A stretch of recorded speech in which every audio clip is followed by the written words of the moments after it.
Okay, so our main leaf guards are two that we use most of the time. We do offer other ones that tend to be more expensive, and some of them are specialty, especially if they're copper. So a lot of times we'll do a copper gutter system, and the leaf guard system will have to be copper. It cannot be aluminum. We very much discourage mixing copper and aluminum. The metals, they do not react well with each other, and actually, so independently, copper has a real long lifespan, and independently aluminum has a long lifespan. So people think, well, they're not like steel, so they don't rust or corrode. However, that's not always true. Just a side note, that's not always true, because what will happen is if you mix the two metals with water, there'll be a chemical reaction, and actually the metals will start to break down and corrode over time. But back to what we were talking about here, the differences between our main gutter guards. This is Mircoguard. We use this almost every day when we're installing. Most houses do call for this, and this has been a real great product. We love it because it does a great job of keeping the debris out of the gutter. And that being said, there's a chance for some of it to accumulate on top of the guard, and that's where the low maintenance comes into regarding the gutter guards.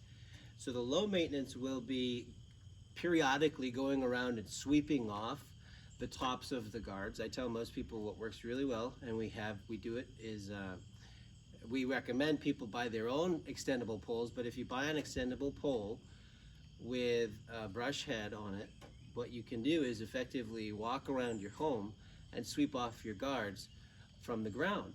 An extendable pole will typically go up to 25, 26 feet, and you may be able to get them even longer.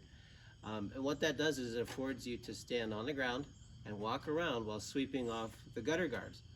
And if you do that every so often, especially if your trees are close to your house, then that's the level of maintenance that you'll have to do with the guards. Sometimes when you have a real problematic spot, there may be a little bit more maintenance that might be required, but that's fairly rare, and the conditions have got to be right in order for that to happen. Doing that level of maintenance with either one of the guards that we offer will actually make a big difference in the performance of the guards and the lifespan also. So again, taking care of the gutter guards is a great idea, because then they will in turn take care of you and take care of your gutter system. This gutter guard right here is called Leafblaster Pro. It's by Gutter Glove. They're a very reputable company, and this guard is actually a stainless steel mesh woven together, and what it does is it creates a screen that then goes on top of the guard and keeps small debris from entering the gutters, especially pine needles. I always recommend using the Leafblaster Pro where there are I would say a lot of pine trees nearby, and there's high probability that the pine needles will hit the roof and then flow down into the gutter. So this will keep needles out of the gutters.